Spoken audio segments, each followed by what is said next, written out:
नमस्कार दोस्तों, आज हम घटना चक्र दृष्टि के महत्वपूर्ण वन लाइनर प्रश्न जो परीक्षा की दृष्टि से आखिरी समय में रिवीजन के पर्पज़ से बहुत ही महत्वपूर्ण होते हैं, जिनको कम समय में रिवाइज करके हम अधिकतम अंक प्राप्त कर सकते हैं।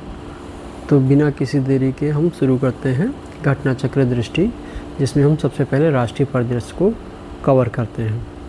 तो शुरू करते हैं। पहला प्रश्न है, प्रधानमंत्री नरेंद्र मोदी ने कहाँ पर 12वें अंतर्राष्ट्रीय योग दिवस समारोह में शामिल हुए? तो कहाँ शामिल हुए? कोलकाता, पश्चिम बंगाल में शामिल हुए। फिर अगला है, भारत बिल्डकॉन 2026 का आयोजन कहाँ किया गया? नई दिल्ली में 18 से 21 जून के बीच किया गया। इसका विषय क्या था? One nation one expo. किसका विषय था one nation one expo? Bharat Buildcon का। आगे बढ़ते हैं। प्रधानमंत्री नरेंद्र मोदी की अध्यक्षता में केंद्रीय मंत्रिमंडल ने किस मेट्रो रेल परियोजना के चरण 2A को मंजूरी दी? तो ये था अहमदाबाद मेट्रो रेल प्रोजेक्ट। फिर आगे है, कर्नाटक के मुख्यमंत्री के रूप में किसने शपथ ली? DK शिवकुमार ने, जिन्होंने सिद्धारमैया का स्थान ग्रहण किया। फिर आगे है, भारत का 100वां रामसर स्थल घोषित किया गया जयप्रकाश नारायण पक्षी अभयारण्य। यह कहाँ स्थित है? उत्तर प्रदेश के बलिया जिले में स्थित है। इसे एक अन्य नाम सुरहाताल पक्षी अभयारण्य के नाम से भी जाना जाता है। फिर अगला है, हाल ही में राष्ट्रीय बाल स्वास्थ्य कार्यक्रम दिशा निर्देश किस मंत्रालय ने जारी किए? तो क्योंकि बाल स्वास्थ्य से रिलेटेड है तो इसको जारी किसने किया? स्वास्थ्य एवं परिवार कल्याण मंत्रालय द्वारा। फिर अगला है, भारत का पहला पेपरलेस न्यायपालिका वाला राज्य कौन घोषित किया गया? सिक्किम घोषित किया गया।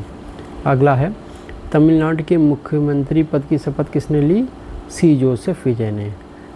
इनकी पार्टी का नाम क्या है? TVK। फिर अगला है, हाल ही में असम के मुख्यमंत्री के रूप में लगातार दूसरी बार किसने शपथ ग्रहण की? हेमंत बिस्व शर्मा ने। आगे बढ़ते हैं, केरल के नए मुख्यमंत्री कौन हैं? VD सतीशन बने हैं। फिर आगे है, केंद्रीय मंत्रिमंडल ने सर्वोच्च न्यायालय में कितने अतिरिक्त न्यायाधीशों की स्वीकृति दी? तो इसका उत्तर है 4 है। तो अब इस फैसले के बाद मुख्य न्यायाधीश सर्वोच्च न्यायालय में कितने हो गए? सर्वोच्च न्यायालय में न्यायाधीशों की कुल संख्या कितनी हो गई है? 37, जिसमें अगर हम चीफ जस्टिस ऑफ इंडिया को मिला देंगे तो हो जाएंगे टोटल 38 यानी कि 38। तो आगे है, केंद्रीय मंत्रिमंडल ने हाल ही में कौन सा मिशन शुरू करने की मंजूरी दी है? 5 मई 2026 को कपास उत्पादकता मिशन। ये कहाँ पर शुरू किया जाएगा? जो कपास के निम्न उत्पादक ज़िले हैं वहाँ पर। इसकी लागत कितनी है? 5,659.22 करोड़ रुपए। फिर आगे बढ़ते हैं, प्रधानमंत्री नरेंद्र मोदी ने 31 मार्च को किस राज्य की यात्रा की और कई परियोजनाओं का उद्घाटन किया? गुजरात का। क्या यहाँ पर किया? गुजरात की यात्रा में एक संग्रहालय का उद्घाटन किया जिसका नाम था सम्राट संप्रति संग्रहालय गांधीनगर। फिर आगे बढ़ते हैं, ब्रिक्स युवा परिषद उद्यमिता कार्य समूह की बैठक कहाँ आयोजित की गई? इंदौर, मध्य प्रदेश में। आपको पता होगा कि ब्रिक्स 2026 की बैठक कहाँ होनी है? इंडिया में होनी है इस बार। सरकार ने हाल ही में क्या अधिसूचित किया? तो राष्ट्रीय खेल प्रशासन यानी कि राष्ट्रीय खेल बोर्ड नियम 2026 को अधिसूचित किया है। फिर आगे है, राष्ट्रीय खेल बोर्ड नियम 2026 में कितने सदस्य होंगे? 1 अध्यक्ष होगा और 2 सदस्य होंगे। फिर आगे है, सार्थक PDS योजना किसके लिए शुरू की गई? सार्वजनिक वितरण प्रणाली को बेहतर करने के लिए। आगे बढ़ते हैं, केंद्र सरकार अगले 5 वर्षों में सार्थक PDS पर कितना खर्च करेगी? 25,530 करोड़ रुपए। सार्थक PDS योजना को मंजूरी किसने दी? तो आर्थिक मामलों की कैबिनेट कमेटी ने। फिर आगे है, भारत की पहली स्वदेशी हाइड्रोजन ट्रेन किस खंड पर चलाने की मंजूरी दी गई? जिंद और सोनीपत मार्ग पर। एक्चुअली ये 20 किलोमीटर इसका ट्रायल हुआ था। फिर आगे है, समान नागरिक संहिता विधेयक 2026 पारित करने वाला असम देश का कौन सा राज्य बना? कौन सा बना? तीसरा बना। पहला उत्तराखंड है जिसने लागू कर दिया, और दूसरा है गुजरात और तीसरा है आसाम। आगे बढ़ते हैं, आयुष्मान भारत डिजिटल मिशन ने कुल कितने करोड़ आभा खातों का रिकॉर्ड बनाया? 90 करोड़। कुल आभा खाता धारकों में महिलाओं की हिस्सेदारी कितनी है? लगभग आधी है। फिर आगे है, भारत का पहला राष्ट्रीय एआई डिजिटल जल शिखर सम्मेलन कहाँ आयोजित किया गया? ये महत्वपूर्ण प्रश्न है। बंगलुरु में आयोजित किया गया। महत्वपूर्ण कौन सा? भारत का पहला राष्ट्रीय एआई डिजिटल जल शिखर सम्मेलन। फिर आगे बताएं, उत्तर क्षेत्र कृषि सम्मेलन कहाँ आयोजित किया गया? लखनऊ उत्तर प्रदेश में आयोजित किया गया है और यह केंद्रीय कृषि एवं किसान कल्याण मंत्रालय द्वारा आयोजित किया गया। फिर आगे बढ़ते हैं, जनगणना 2027 के लिए राष्ट्रीय टोल फ्री हेल्पलाइन नंबर क्या है? 1855। फिर आगे है, भारत की पहली अल्कलाइन बैटरी निर्माण यूनिट कहाँ शुरू की गई? तो जम्मू कश्मीर में शुरू की गई। फिर आगे है, भारत के किस उपराष्ट्रपति ने श्रीलंका के द्विपक्षीय अधिकारी की यात्रा की? सीपी राधाकृष्णन ने। आगे बढ़ते हैं, फेमिना मिस इंडिया 2026 का आयोजन कहाँ किया गया? Kalinga Institute of Industrial Technology Bhubaneswar Orissa में इसका आयोजन किया गया और इस आयोजन में मिस इंडिया 2026 का खिताब साध्वी सतीश सैल ने जीता। दिल्ली लखपति बिटिया योजना का शुभारंभ किसने किया? राष्ट्रपति द्रौपदी मुर्मू ने किया। नीतीश कुमार ने किस पद से इस्तीफा दे दिया? बिहार के मुख्यमंत्री पद से इस्तीफा दे दिया और इनकी जगह पर कौन बने नए मुख्यमंत्री? सम्राट चौधरी। फिर आगे बढ़ते हैं, उत्तर भारत का पहला ग्लास ब्रिज किस ज़िले में बनाया गया? रोपड़ ज़िले में बनाया गया, जो पंजाब का है। फिर अगला है, उत्तर भारत का पहला ग्लास ब्रिज किस नदी के ऊपर बनेगा? तो ये रोपड़ ज़िला पंजाब में सतलज नदी पर बनेगा। फिर आगे है, क्षेत्रीय कनेक्टिविटी योजना संशोधित उड़ान योजना को किसने मंजूरी दी? तो केंद्रीय मंत्रिमंडल ने मंजूरी दी है 25 मार्च 2026 को। फिर आगे है, योजना के तहत कितने हवाई अड्डे विकसित करने का प्रस्ताव है? इसके तहत 100 हवाई अड्डे विकसित किए जाएंगे और इसमें परिव्यय कितना किया जाएगा? इस योजना में, उड़ान योजना में 28,840 करोड़ रुपये। फिर आगे है, प्रधानमंत्री नरेंद्र मोदी ने भारत में सबसे लंबे समय तक सरकार के प्रमुख रहने का रिकॉर्ड किसे पीछे छोड़कर किया? पवन कुमार चामलिंग को। पवन कुमार चामलिंग ने सिक्किम के मुख्यमंत्री के रूप में कितने दिन सेवा की? 8,930 दिन। फिर आगे बढ़ते हैं, केंद्रीय मंत्रिमंडल ने किस योजना को मंजूरी दी? लघु जल विद्युत विकास योजना। इस योजना की कुल लागत कितनी है? लगभग 2,585 करोड़ रुपए। अगला है, सुप्रीम कोर्ट ने पहली बार किस व्यक्ति के लिए निष्क्रिय इच्छा मृत्यु की अनुमति दी है? हरीश राणा। ये पिछले 13 वर्ष से कोमा में थे और आपको पता है कि इंडिया में निष्क्रिय इच्छा मृत्यु सुप्रीम कोर्ट की अनुमति से दी जा सकती है, लेकिन सक्रिय इच्छा मृत्यु नहीं। फिर आगे है, जनगणना 2027 के शुभंकरों के नाम क्या हैं? तो प्रगति जो महिला का प्रतीक है और विकास जो पुरुष का प्रतीक है, ये शुभंकर हैं जनगणना के। सहकारिता क्षेत्र की पहली टैक्सी सर्विस भारत टैक्सी का शुभारंभ कहाँ किया गया? विज्ञान भवन नई दिल्ली में और इसका शुभारंभ किया केंद्रीय गृह एवं सहकारिता मंत्री अमित शाह जी ने। फिर आगे है, प्लास्ट इंडिया 2026 का उद्घाटन कहाँ किया गया? भारत मंडपम नई दिल्ली। आप लोगों को पता होगा कि भारत मंडपम का निर्माण इसी बहुत सारे जो सम्मेलन होते हैं, सम्मेलन और मीटिंग्स होती हैं, उनके निर्माण के लिए उनको करने के लिए किया गया। फिर आगे है, प्लास्ट इंडिया 2026 का मुख्य विषय या थीम क्या था? भारत नेक्स्ट था। आगे है, महाराष्ट्र की उप मुख्यमंत्री पद की शपथ किसने ली? सुनेत्रा पवार ने ली और इन्होंने इनके जो पति थे, क्योंकि उनकी डेथ हो गई थी आकस्मिक एक प्लेन क्रैश होने पर, तो उनकी जगह पर इन्हें उप मुख्यमंत्री पद की शपथ दिलाई गई। बायो फार्मा शक्ति योजना का कुल बजट कितना है? 10,000 करोड़ रुपए है बायो फार्मा शक्ति योजना यह 5 वर्ष के लिए होगी। फिर आगे बढ़ते हैं, मणिपुर के नए मुख्यमंत्री के रूप में किसने शपथ ली 4 फरवरी 2026 को? युमनाम खेमचंद सिंह ने। युमनाम खेमचंद सिंह। फिर मणिपुर में कितने उप मुख्यमंत्री ने शपथ ली? तो 2, नेमचा किपगेन और लोसी दिखो। फिर आगे बढ़ते हैं, मुंबई अहमदाबाद बुलेट ट्रेन परियोजना में इसकी कौन सी उपलब्धि हासिल हुई? तो यह पहला पर्वतीय सुरंग ब्रेकथ्रू है और यह सुरंग पालघर महाराष्ट्र में स्थित है और यह 2 स्टेशनों के बीच स्थित है, विरार और बोईसर। इस सुरंग की जो लंबाई है 1.48 किलोमीटर है। फिर आगे बढ़ते हैं। 86वां अखिल भारतीय पीठासीन अधिकारी सम्मेलन कहाँ आयोजित किया गया? 19 से 21 जनवरी 2026 को लखनऊ उत्तर प्रदेश में आयोजित किया गया, जिसमें लोकसभा अध्यक्ष ओम बिरला जी भी शामिल हुए। आगे बढ़ते हैं। सम्मेलन के उद्घाटन सत्र को किसने संबोधित किया? लोकसभा अध्यक्ष ओम बिरला। फिर आगे बढ़ते हैं। इंडिया AI इम्पैक्ट समिट का आयोजन कहाँ किया गया? वही भारत मंडपम नई दिल्ली में आयोजित किया गया। इसी से रिलेटेड अभी हाल ही में हुए लेखपाल में क्वेश्चन भी पूछा गया था कि मानव में N से क्या लेना है, इनका N से क्या तात्पर्य है? तो नेशनल सॉवरेनिटी था इसका। इस शिखर सम्मेलन का आयोजन किस मंत्रालय द्वारा किया गया? यानी कि इंडिया AI इम्पैक्ट समिट का आयोजन किस मंत्रालय द्वारा किया गया? MIT यानी कि इलेक्ट्रॉनिकी और सूचना प्रौद्योगिकी मंत्रालय द्वारा। शिखर सम्मेलन किन 3 मूलभूत सिद्धांतों पर आधारित था? 3 सूत्र थे, पीपल, प्लानेट और प्रोग्रेस। वैचारिक ढांचे को क्या नाम दिया गया? 7 चक्र इसमें नाम दिया गया, जो वैचारिक ढांचा। फिर आगे बढ़ते हैं। केंद्रीय गृह मंत्री अमित शाह ने उत्तर प्रदेश दिवस के अवसर पर किस योजना का शुभारंभ किया? 1 जनपद 1 व्यंजन योजना और सरदार पटेल औद्योगिक क्षेत्र योजना। फिर आगे बढ़ते हैं। उत्तर प्रदेश दिवस समारोह कहाँ आयोजित किया गया? राष्ट्रपति स्थल लखनऊ में आयोजित किया गया। फिर आगे बढ़ते हैं। गणतंत्र दिवस परेड 2026 में उत्तर प्रदेश की झांकी की थीम क्या थी? बुंदेलखंड की संस्कृति।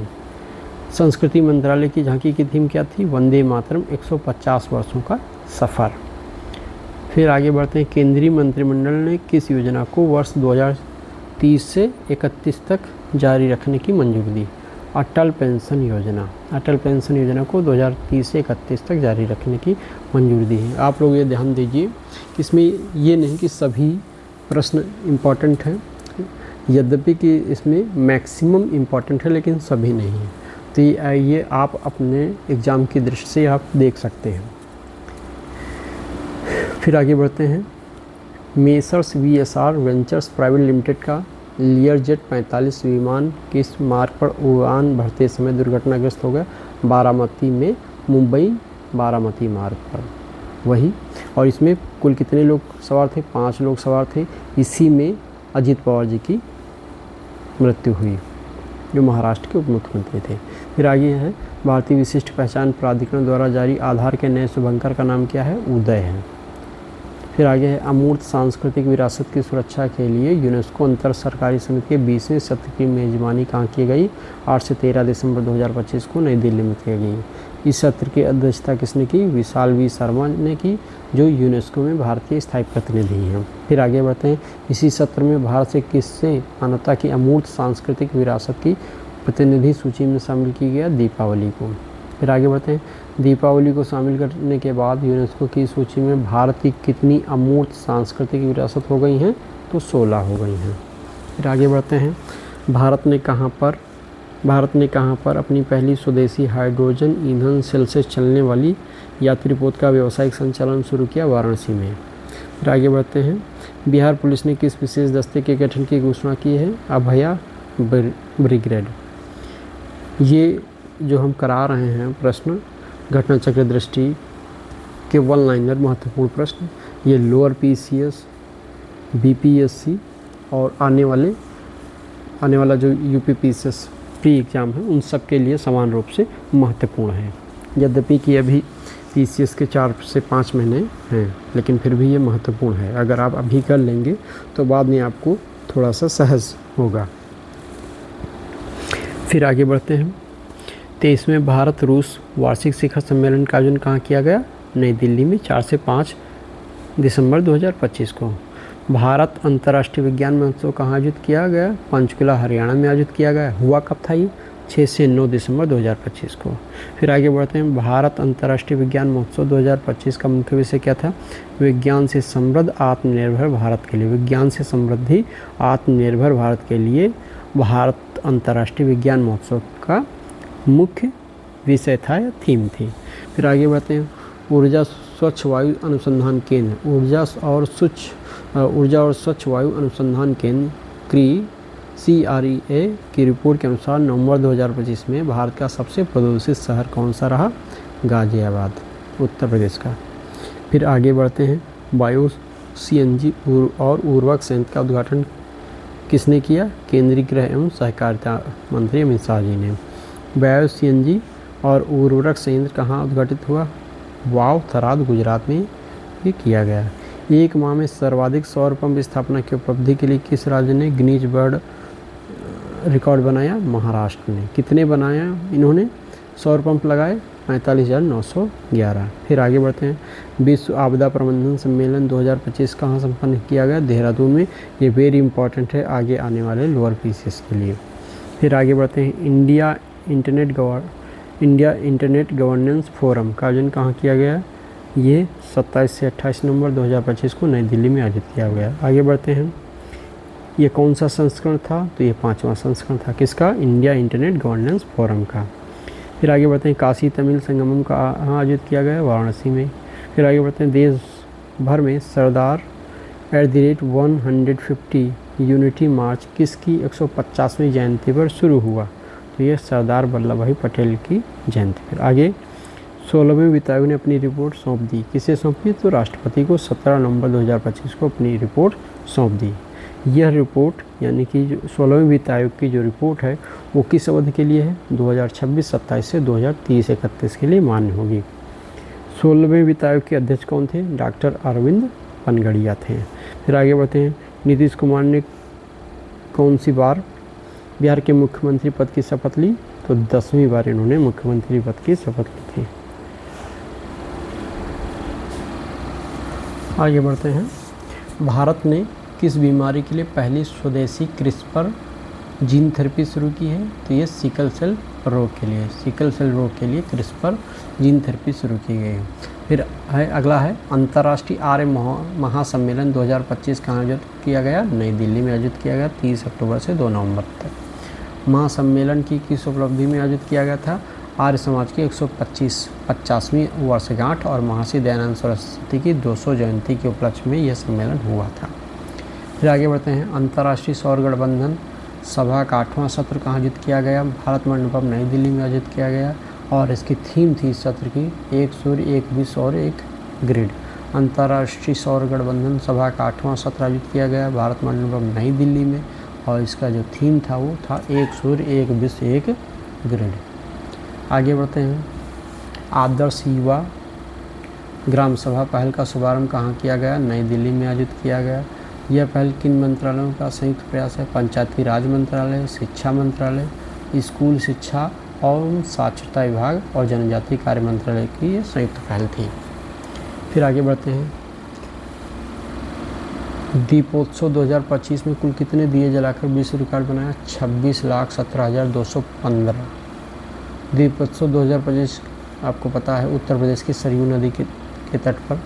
और वर्ष 2025 में अयोध्या में कौन सा दीपोत्सव संस्करण था? ये 9वां था। प्रधानमंत्री ने किस परियोजना का उद्घाटन किया जिसे भारत का सबसे बड़ा ग्रीनफील्ड हवाई अड्डा बताया जा रहा है? नवी मुंबई अंतर्राष्ट्रीय हवाई अड्डा को भारत का सबसे बड़ा ग्रीनफील्ड हवाई अड्डा बताया जा रहा है। फिर आगे बढ़ते हैं। पटना में मेट्रो सेवा की शुरुआत के साथ बिहार देश का कौन सा मेट्रो शहर राज्य बन गया है? ये 12वां। दुल्हन आत्मनिर्भर मिशन को मंजूरी दी केंद्रीय मंत्रिमंडल ने। यह मिशन कब तक चलेगा? 2025-26 से 2030-31 तक। मिशन के लिए कुल कितने का निवेश है? 11,440 करोड़ रुपए। फिर आगे बढ़ते हैं। माई भारत मोबाइल एप्लीकेशन का शुभारंभ कहाँ हुआ? नई दिल्ली में हुआ। फिर आगे बढ़ते हैं। हाल ही में आर्थिक मामलों की मंत्रिमंडलीय समिति ने बिहार के किस रेलवे लाइन के खंड के दोहरीकरण को मंजूरी दी? तो बख्तियारपुर राजगीर तिलैया। बख्तियारपुर राजगीर तिलैया। फिर आगे बढ़ते हैं। बख्तियारपुर राजगीर तिलैया रेलवे लाइन खंड की चौड़ाई कुल लंबाई कितनी? 104 किलोमीटर है। आगे बढ़ते हैं। भारत के कितने नए प्राकृतिक स्थलों को यूनेस्को की अस्थायी विश्व धरोहर सूची में शामिल किया गया है? तो 7 हैं। भारत के कितने? 7 प्राकृतिक स्थलों को यूनेस्को की अस्थायी विश्व धरोहर सूची में शामिल किया गया। इन 7 नए स्थलों के जुड़ने के बाद भारत के पास यूनेस्को द्वारा विचाराधीन कुल कितने स्थल हो गए हैं? 69 हो गए हैं। फिर आगे, अस्थायी सूची में शामिल 7 प्राकृतिक स्थलों में से कौन सा एक महाराष्ट्र का है? तो डेक्कन ट्रैप्स है, पचमढ़ी और महाबलेश्वर। मेघालय का कौन सा स्थल है? मेघालय की गुफाएं हैं। फिर नागालैंड का कौन सा स्थल है? तो नागा हिल ओफियोलाइट है। फिर केरल का कौन सा स्थल है? प्राकृतिक धरोहर वर्कला है। फिर आगे बढ़ते हैं, प्रधानमंत्री नरेंद्र मोदी ने पीएम मित्र पार्क का कहाँ उद्घाटन किया? धार मध्य प्रदेश में। धार मध्य प्रदेश में। फिर आगे बढ़ते हैं, भारत का पहला स्वास्तिक आकार का कमल उद्यान कहाँ उद्घाटित किया गया? CSIR राष्ट्रीय वनस्पति अनुसंधान लखनऊ। वेरी इंपॉर्टेंट है लोअर पीसीएस के दृष्टि से, एक तो यूपी से रिलेटेड भी है इसलिए महत्वपूर्ण है। आगे बढ़ते हैं, इसका उद्घाटन किसने किया? तो इसका उद्घाटन किया है डॉक्टर जितेंद्र सिंह ने उत्तर प्रदेश के मुख्यमंत्री योगी आदित्यनाथ की मौजूदगी में। फिर आगे बढ़ते हैं, स्वास्तिक कमल उद्यान का कुल क्षेत्रफल कितना? 930 वर्ग मीटर है। आगे बढ़ते हैं, भारत के 15वें उपराष्ट्रपति पद की शपथ किसने ली? तो CP राधाकृष्णन ने ली। यहाँ पर याद रखना कि इसके पहले जिस समय इन्होंने शपथ ली उसके पहले जस्ट ये महाराष्ट्र के राज्यपाल थे। आगे, CP राधाकृष्णन को कितने वोट मिले? तो 452 वोट इनको मिले और उनके जो प्रतिद्वंदी थे बी सुदर्शन रेड्डी थे। आगे बढ़ते हैं, इनका पूरा नाम क्या? CP राधाकृष्णन का पूरा नाम है चंद्रपुरम पुन्नस्वामी राधाकृष्णन। राज्यपाल कहाँ कहाँ के रह चुके हैं? झारखंड, तेलंगाना और महाराष्ट्र। महाराष्ट्र सबसे लेटेस्ट था। आगे बढ़ते हैं, वे किस राज्य केंद्र शासित प्रदेश के राज्यपाल भी रह चुके थे? तो पुदुचेरी के भी थे, ये याद रखने वाली बात है। आगे बढ़ते हैं, प्रधानमंत्री ने किस बोर्ड का शुभारंभ किया? तो राष्ट्रीय मखाना बोर्ड का उद्घाटन किया है। अब देश के कुल मखाना उत्पादन बिहार का योगदान कितना है? लगभग 90% योगदान है। आगे बढ़ते हैं, प्रधानमंत्री ने पूर्णिया हवाई अड्डे के किस नए ढांचे का उद्घाटन किया? न्यू सिविल इनक्लेव अंतरिम टर्मिनल भवन। फिर आगे बढ़ते हैं, प्रधानमंत्री ने बिहार के किस स्थान पर 3x800 मेगावाट की ताप विद्युत परियोजनाओं का शिलान्यास किया? पीरपैंती भागलपुर में। फिर भागलपुर ताप विद्युत परियोजना किस प्रकार की प्रौद्योगिकी पर आधारित है? अल्ट्रा सुपर क्रिटिकल कम उत्सर्जन। फिर आगे बढ़ते हैं, प्रधानमंत्री ने किस नदी लिंक परियोजना के पहले चरण की आधारशिला रखी? Kosi Mechi intra state river link. फिर आगे, इस परियोजना की जल निकासी क्षमता को कितने क्यूसेक बढ़ाकर कितने क्यूसेक किया जाएगा? 15,000 से 20,000 क्यूसेक किया जाएगा। फिर आगे बढ़ते हैं, प्रधानमंत्री ने विक्रमशिला कटारिया के बीच यानी कि विक्रमशिला से कटारिया के बीच किस अवसंरचना परियोजना की आधारशिला रखी? तो ये रेल लाइन की रखी। आगे बढ़ते हैं, प्रधानमंत्री ने किस मार्ग पर वंदे भारत एक्सप्रेस ट्रेन को हरी झंडी दिखाई? तो जोगबनी दानापुर। आगे, प्रधानमंत्री ने पूर्णिया में किस विशेष सुविधा का उद्घाटन किया? सेक्स सॉर्टेड सीमेंट सुविधा। आगे, पूर्णिया में शुरू की गई सेक्स सॉर्टेड सीमेंट सुविधा किस मिशन के तहत स्थापित किया गया? राष्ट्रीय गोकुल मिशन के तहत। फिर आगे बढ़ते हैं, यह सुविधा प्रतिवर्ष कितने सेक्स सॉर्टेड सीमेंट खुराक का उत्पादन करने में सक्षम है? 5 लाख। आगे बढ़ते हैं, पूर्वी और उत्तर पूर्वी भारत में अपनी तरह की पहली सेक्स सॉर्टेड सीमेंट सुविधा यह है। कौन सी? जो पूर्णिया में स्थापित की गई। आगे है, स्वच्छ वायु सर्वेक्षण 2025 किस कार्यक्रम के अंतर्गत आयोजित किया गया? राष्ट्रीय स्वच्छ वायु कार्यक्रम के अंतर्गत इसे आयोजित किया गया। फिर स्वच्छ वायु सर्वेक्षण पुरस्कार 2025 का आयोजन किसके द्वारा किया जाता है? पर्यावरण, वन एवं जलवायु परिवर्तन मंत्रालय द्वारा। किस शहर ने मिलेनियम प्लस जनसंख्या श्रेणी में पहला स्थान प्राप्त किया? इंदौर। 200 में 200 अंक प्राप्त किया और इसे 1.5 करोड़ रुपए की पुरस्कार राशि दी गई। इंदौर की कौन सी उपलब्धि को गिनीज वर्ल्ड रिकॉर्ड में शामिल किया गया? वर्ष में 16 लाख पेड़ लगाने की उपलब्धि। आगे है, मिलियन प्लस श्रेणी में दूसरा स्थान किसका रहा? जबलपुर। इसे 199 अंक मिले और 200 में और 1 करोड़ रुपए इसे मिला। आगे बढ़ते हैं। मिलियन प्लस श्रेणी में तीसरे स्थान पर आगरा और सूरत रहा, इसे 25 लाख रुपए मिले, आगरा। फिर 3 से 10 लाख जनसंख्या श्रेणी में प्रथम स्थान अमरावती का रहा, जिसे 75 लाख मिले उपहार स्वरूप। फिर आगे 3 से 10 लाख में दूसरे स्थान पर झांसी और मुरादाबाद, दोनों शहर कहाँ के हैं, ये उत्तर प्रदेश के हैं। फिर तीसरा स्थान 3 से 10 लाख श्रेणी में अलवर रहा। तो अब आगे बढ़ते हैं। 13 सितंबर 2025 को प्रधानमंत्री नरेंद्र मोदी ने कहाँ 9,000 करोड़ से अधिक के विकास कार्यों का उद्घाटन तथा शिलान्यास किया, आइजोल मिजोरम में। यहाँ 8,070 करोड़ रुपये से अधिक लागत वाली किस नई रेल लाइन का उद्घाटन किया है, तो बैराबी सैरांग लाइन। फिर आगे बढ़ते हैं। इस ऐतिहासिक अवसर पर जब आइजोल पहली बार भारतीय रेल नेटवर्क से जुड़ा तो कितनी नई एक्सप्रेस ट्रेनों को हरी झंडी दिखाकर रवाना किया गया, 3। NIRF रैंकिंग 2025 में समग्र श्रेणी में कौन सा स्थान शीर्ष पर रहा, तो IIT मद्रास। IIT मद्रास ने NIRF रैंकिंग में समग्र श्रेणी में लगातार कितने वर्ष, तो लगातार 7 वर्ष से शीर्ष पर है।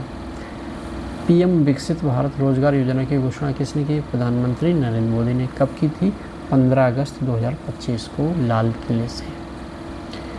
इस योजना के लिए कितने रुपए आवंटित किए गए, लगभग 1 लाख करोड़ रुपए आवंटित किए गए। इस योजना के तहत रोजगार पाने वाले युवाओं को 2 किस्तों में कितनी प्रोत्साहन राशि दी जाएगी, 15,000 रुपये। मिशन सुदर्शन चक्र की घोषणा कहाँ की गई, लाल किला से की गई। इस मिशन को कितने वर्षों में, 10 वर्षों में पूरा किया जाएगा, यानी कि 2035 तक। आगे बढ़ते हैं। पेपर हवा निशानियों को कितने वर्षों के बाद भारत लाया गया, 127 वर्ष बाद। पेपरवा निशानियों की खोज कब की गई थी, 1898 में इसकी खोज की गई थी। पेपरवा स्तूप सिद्धार्थनगर उत्तर प्रदेश में है। ये किसकी निशानियाँ, तो भगवान बुद्ध से संबंधित हैं और कपिल वस्तु शहर से संबंधित हैं। आगे बढ़ते हैं। भारत का पहला हिंदी माध्यम MBBS कॉलेज, भारत का पहला हिंदी माध्यम MBBS कॉलेज कहाँ स्थापित करने की घोषणा की गई है, जबलपुर मध्य प्रदेश में। इम्पॉर्टेंट है ये। फिर आगे हैं। स्वच्छ सर्वेक्षण 2024-25 पुरस्कार किसने प्रदान किया, तो राष्ट्रपति द्रौपदी मुर्मू ने। ये क्योंकि पुराना डाटा हो गया तो इसलिए मैं इसको स्किप कर रहा हूँ और आगे बढ़ते हैं।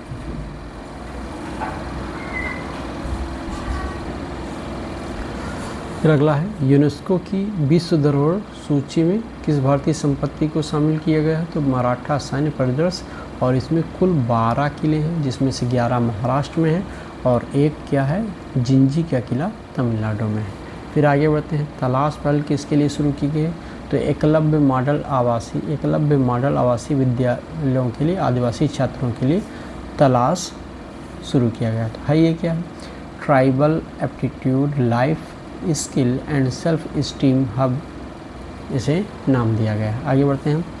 किसकी 125वीं जयंती मनाए जाने के प्रारंभिक कार्यक्रमों के क्रम में स्मारक डाक टिकट जारी किया गया है, तो श्यामा प्रसाद मुखर्जी। फिर आगे बढ़ते हैं। इस डाक टिकट को डिजाइन किया गया नेनू गुप्ता द्वारा। बिहार सरकार ने किस आयोग के पहली बार गठन को मंजूरी दी, बिहार युवा आयोग। आगे है।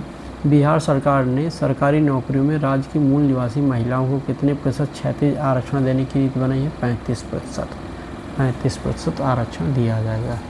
तो ये हमारा अभी राष्ट्रीय परिदृश्य से संबंधित महत्वपूर्ण जो प्रश्न थे उनको हमने देखा।